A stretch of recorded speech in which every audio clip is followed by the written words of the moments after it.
Hello. Hi. So that's us had our first game of bolt action.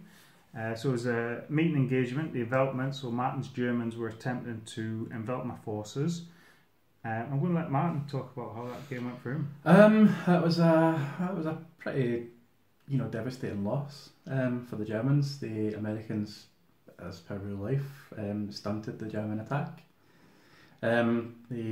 Steve deployed in such a way that I was spread too thin across the line, and it really showed towards the end. Yeah, certainly with that mission, I deployed on quite a broad front, kept a Sherman in reserve, and actually a bazooka team in a half-track mobile. And I didn't know where Martin was going to attack. I just knew I had to be able to hold the line and pull troops to the right points at the right time. And certainly Martin met my broad deployment with a relatively broad deployment with his kind of inferior number troops. So the game rattled on at a pace. Martin had squad turn up and my mortar, dare I ducked him straight away. Yeah, 6s to hit, yeah. Boom. Your pack managed to take care of the mortar. You advanced aggressively in the hill. You had a tiger rolling down the road. And then my air assault came in. Yeah, and I got pretty lucky with that. Shot it right at the sky. Yeah, pintle mounted gun, bam, bam, bam, bam, bam. Jabal had no chance. 3 shots down it went.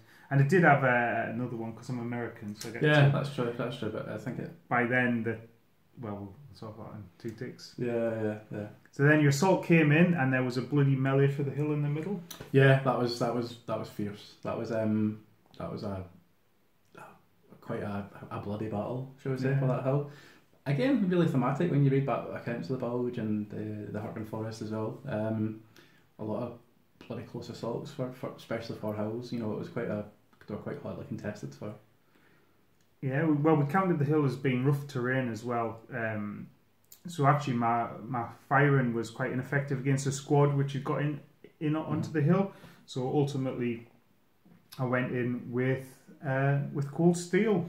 Yeah, and the poor Panzer Grenadiers. They went down fighting. Yeah, they did take them. Yeah, I killed 4 yours, you killed 4 mine. Yeah, but winners win. Yeah, living guys win. Yeah. So I've got the hill. You've still got a bit of fire coming in from the packs.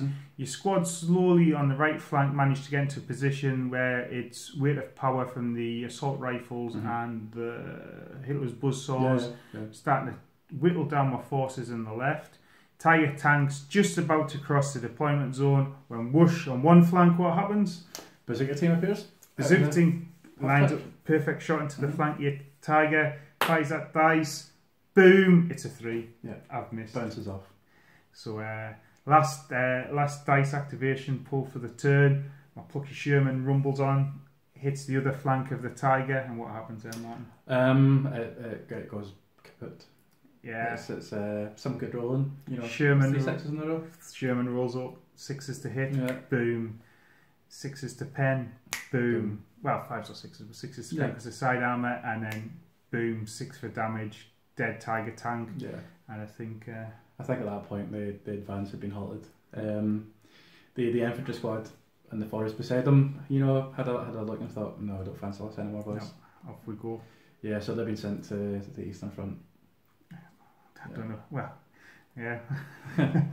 So that was our first game of bolt action. Yeah. What did you like about the rules? To be honest, it's probably easier to say that there isn't really much that I didn't like about it. Okay. I loved the order system, which we spoke about, initially. It was great to see it in practice.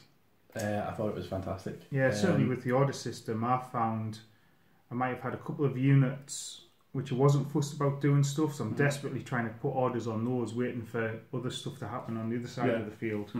So that if one of the things we didn't actually use order-wise this turn was ambush. This game, was ambush. So maybe that might have worked better thinking about it on absolutely. And the Pack 40 being deployed quite far on my left flank was good at going to ambush in preparation for possibly a Sherman coming down the road to try and cut off the main intersection. Yeah. It didn't turn out that way, but certainly it was something I had in the back of my mind to use.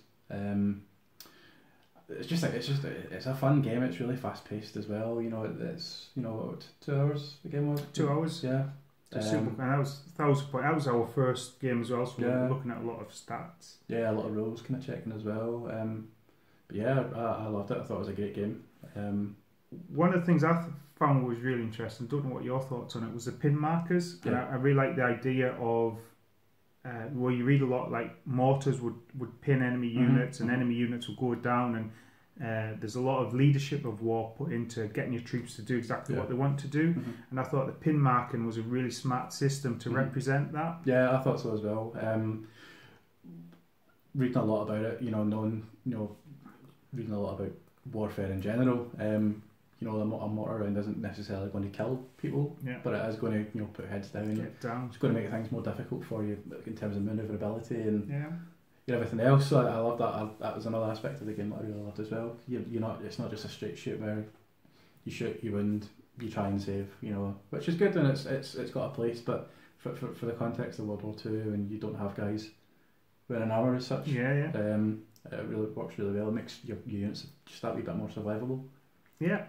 And actually, with the orders as well, I know with second edition, every time you pass a successful order, I think you lose a pin marker, which I think helps a lot. And the rally not counting the pins, certainly on my first turn, when I had a load of troops that were pinned from the initial bombardment, I was able to rally and take a lot of those pin markings away.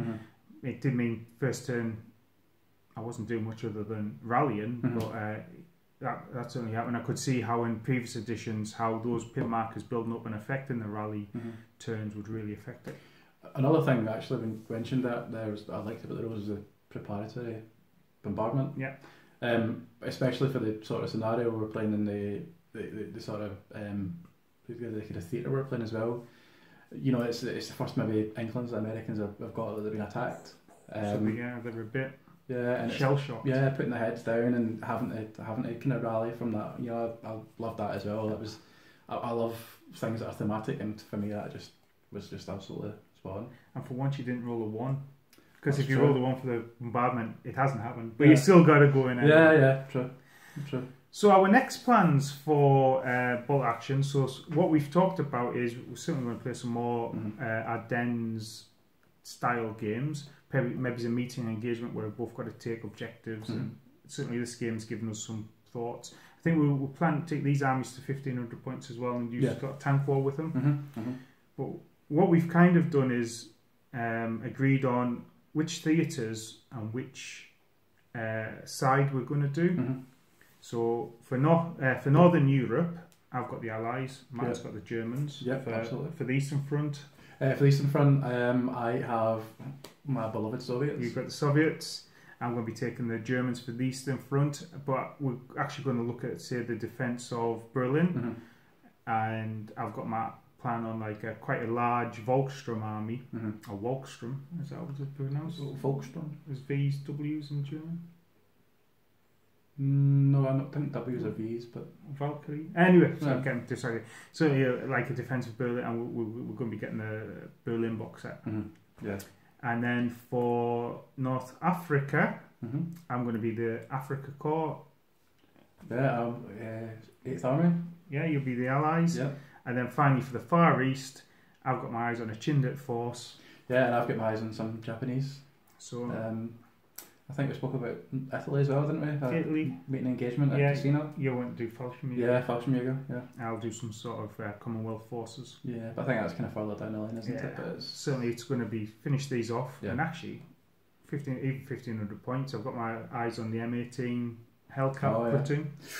Oh, my favourite. Yeah, Scout car, M18s, and then Berlin will be after that, and actually in between, maybe even just 600 points of desert forces. Yeah, absolutely.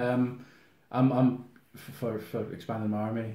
I think maybe getting rid of the King Tiger. It's quite a big point sink, and go Kampfgruppe Piper and take some Panthers. Panther Gs. Panthers. Yeah. All-time favourite tank. I really like the Panther. Yeah. But actually, or was that a soft spot for the Sherman? Yeah. Well, yeah, it's there's a lot to be said for it. Although I would normally, given the choice, take it with the Jumbo with the longer gun. Oh yeah, the 76mm. 76, or the Firefly for the British. Yeah. Oh, you could do that as well. Actually, that's a good shout. Awesome. Okay, so thanks for watching. Hopefully you've enjoyed that. Certainly we'll be doing more videos with Martin. Absolutely. And yeah, so we'll put some of the pictures up from the game on Facebook. And like I say, join in with your comments. We're on Facebook. Comment on here, like and share. And good night. Thanks. Keep on rolling.